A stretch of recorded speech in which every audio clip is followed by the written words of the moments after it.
Everyone, Blake Sloan here. Just wanted to share a huge update on the National Association of Realtors settlement issue and really what I feel has been the number one casualty to this entire settlement, and that has been the facts. Or you can look at it as the truth. And want to share with you agent to agent on like what's going on and what's looked for. What I'm really seeing is just I'm shocked at how many people I'm seeing panic, how many people I'm seeing change their business model, how many people I'm seeing talking about all these massive ways they're changing their business. And here's the facts. The fact is nothing in South Carolina significant has changed at all, except the fact of being able to advertise your co-broke or your compensation on MLS. That's it.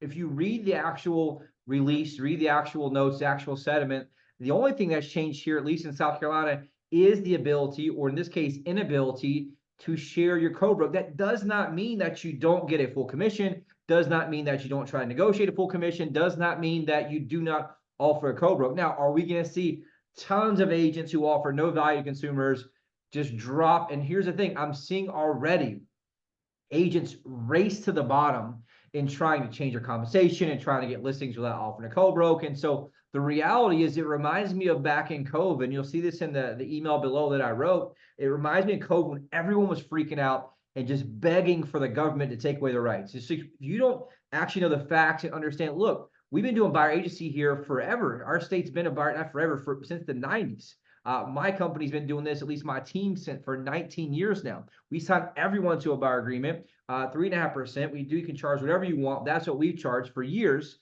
And now we're able to negotiate any deficiency in that because we have value. But more importantly, the reality is that people have to understand that there's got to be the ability for people to be incentivized to sell property. So I'm going to continue, and I hope that you continue doing the same thing, that look, as agents, we got to continue bringing value to the consumer. And for me, that's charging a full commission and offering compensation out to other agents. Why is that? Because we're all humans, and I know if I represent sellers, that I want to have buyers that are bringing buyers to my listing. So if I have a situation where agents are just going in low cut and stuff, right? I want to understand that I'm not giving my seller enough traction or enough traffic, because here's the deal. What do you think agents do when they look at listing? After July, they're going to call you, just ask you the co-broke. There's no co-broke. What do you think is going to happen? Are they going to be super excited to show that listing? No, it always goes back down to simple economics. And I'll help you understand that in business, people always follow the money. And so in a service-based business, especially, it's one of those situations where you get what you pay for. I shared my team today, which I'm sharing with you. I can have my taxes done at Walmart, but that doesn't mean I should, right? Because if I'm paying significant amount of taxes, like I do, I will have a true professional who's advanced in what they do that can help me navigate that and save me a whole lot heck of more money than going to Walmart and have somebody do my taxes, right? If I'm ever in a criminal situation, you can have a public defender defend you in court, but that's probably doesn't mean you should do that, right? You want somebody who's the absolute best lawyer, who specializes in that type of law, to help navigate that and give you a competitive advantage. It's the same exact thing that the consumer needs, and the consumer wants to understand. Look, if you're a consumer, want people to sell your house, they're going to need to be incentivized. The reason it is because the people selling them, like agents, they like things like eating food, drinking water, getting clothes to put clothes on their kids, right? Having the ability to drive a car versus walk, like all those details matter. And so here's the main thing to look at. Instead of racing to the bottom as an agent, understand what are the economics of it? How do I explain to my client, the consumer, the economics of it? Because those are the people that get hurt the most. Yes, a lot of agents are going to try to change business model. Yes, a lot of agents are racing to the bottom right now in terms of compensation, which is shocking to me, because the only actual change that's truly fundamental is the inability to advertise the compensation on the MLS. And so does that mean you can't offer compensation? No, but I'm seeing people talk about that. You can still offer the same exact way, where hypothetically I have a full commission for X%. I can give half that to a buyer's agent to be incentivized to sell my listing, which is what works out best for the consumer. What you're going to find happen is many agents are misguided. They have no value. They drop their price. They drop their commission. And so what ends up happening is there's no incentive for anybody to sell their property. And so what they end up doing, the consumer drops the price, and ultimately finds a buyer for it with their low commission. And meanwhile, they just gave all that equity, that's a hard-earned equity, to the buyer. If they would have just gone a little bit more and paid the agent what they deserve and agents what they deserve to bring buyers, they would have put a whole lot more money and equity in their pocket. And so I share that because as agents, we have obligations to, number one, bring value to the table. Number two, be able to differentiate that value. Now, if I've been an agent, and I share this with my team, outside of here of our team, there's been many agents that have been what we call order takers. They offer no value, no presentation. We've been doing this for years. We have step-by-step system here. Obviously, I'm not going to share on video, but a step-by-step system here that we deliver to our clients that allows them to understand, hey, look, we bring value to the table. We show them we always sign to a buyer agency agreement. We've been doing that for years upfront for a significant amount of time to make sure that we represent them, and it establishes our fee up front. That's the only thing that's happening here. And so just understand that as we navigate this, the reality is people still need to be compensated for what they do. No one's going to do work for free, and especially people that are very, very good at what they do. Hence, hopefully you're one of those experts. If you want to know more how to have value, how to differentiate, how to understand the economics, how to be able to articulate the economics in this situation, reach out. More than happy to help you. It's not a recruiting pitch. This is like, look, the market is not that changed. I tell you, the one thing that's really driving me crazy about this is just the overall misinformation. People are misinformed. The things I'm seeing agents post, like the reality is go read the documents, right? The consumer needs to be able to understand and see, hey, look, I probably shouldn't not offer any compensation because that means no one's going to want to show my house. And so as usual, you can do anything that you want to do. Anybody can charge anything they want. That's the one thing I talk about my email message, my Facebook post, that look, nothing has changed. The commission's always been negotiable. We've all seen it. They're flat fee brokers, discount brokers, full service brokers, and you're not obligated to put anything in MLS as a co-broker. You could have put $1 in MLS last week, last year, 5 years ago, and whatever it is, it didn't matter. But people still put compensation in there. Why? Because it matters. And so we bring massive value to our clients. I want industry experts like yourself, people watching this, say, look, let's bring value to the clients. One of the things we do here to our team is we train our asses off.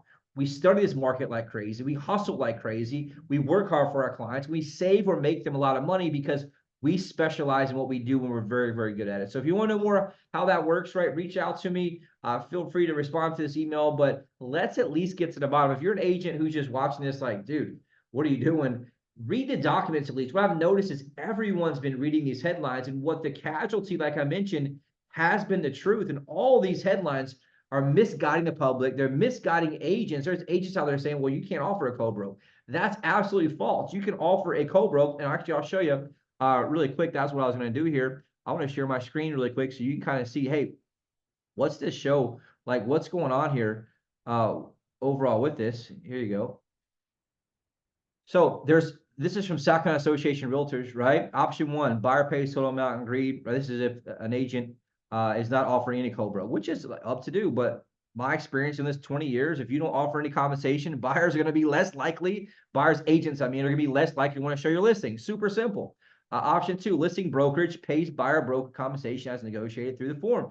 Just like we had, obviously, from our listing agreement in that scenario. So the listing brokerage can split their commission with the buyer's agent, and that's determined upfront in negotiated commission on the listing contract, right? Super simple there. And then option three, buyer brokerage compensation is paid through a combination of negotiated compensation through Form 120, and the remaining amount, obviously, the exclusive right to buy. So that's what we call a deficiency in there. But it's important to kind of look and understand. If you look at here, the questions, right? Everything's pretty much been the same. The proposed settlement is not settled, right? So keep obviously serving your consumers the same way. But here's the important thing to look at overall. In South Carolina, right, there may be some procedural changes, but we've already one of the small number of states that require proper written agency up front anyways. Now, did a lot of agents not do that? Yes, because they didn't offer a whole lot of value. Most of you agents out there were out there running around being a Pop-Tart realtor, popping locks and not bringing value. With us, we meet with our clients, do consultations, explain the difference, and we're able to negotiate that. We actually negotiated hundreds and hundreds of thousands of dollars in deficiencies just last year because we signed a buyer agreement, which is what the actual law has been the entire time. Most agents were operating as sub-agents or an undisclosed agency situation because they weren't actually following the law and getting buyer agreements signed. right? Currently, South Carolina requires proper written agreements that state the important issues, agency, non-agency, all these things we can mention overall in that scenario. By our agency, right, are already using written transparent forms, which they're already out there. They've been out there. They break down that scenario. And so you're also able to have offers of compensation, although they're not allowed to be displayed on MLS, and there won't be an MLS generated agreement between brokers. We already have a compensation form to do that, and it is fully legal for you to offer part of your listing commission to the buyer broker. And so I wanted to share that because there's so much misinformation. Nothing has really changed except the inability to put on MLS. There's going to be some innovation. We're already working on ways to innovate that so that you all can get information on us and what our co-brokers are. I can assure you, we're going to continue being the premium product for our clients. We're going to continue being the premium product for you all as agents that want to sell our listings, because I want to understand and have people like, look, we're the premium one. We want people that want to be loving to show our listings. And so you have my commitment that we're going to do our best to make sure you have great co-brokers for you. You're able to see that and make sure we have those opportunities for you to do so. So if you have any questions about this, here's the deal. I'm here to help. I think there's some crazy times going on, and I want to help you help yourself in many cases. Let's mastermind on this. But I want to share this video just because, man, so many people are just saying the craziest things right now, even in the industry, that are misguided. So check my email out. I wrote below. I think it's super important. I shared this with some clients. Feel in my social media. Feel free to share it with your clients, people you know. Feel free to add me on Facebook, whatever it is, and hopefully we can both win, kick ass together.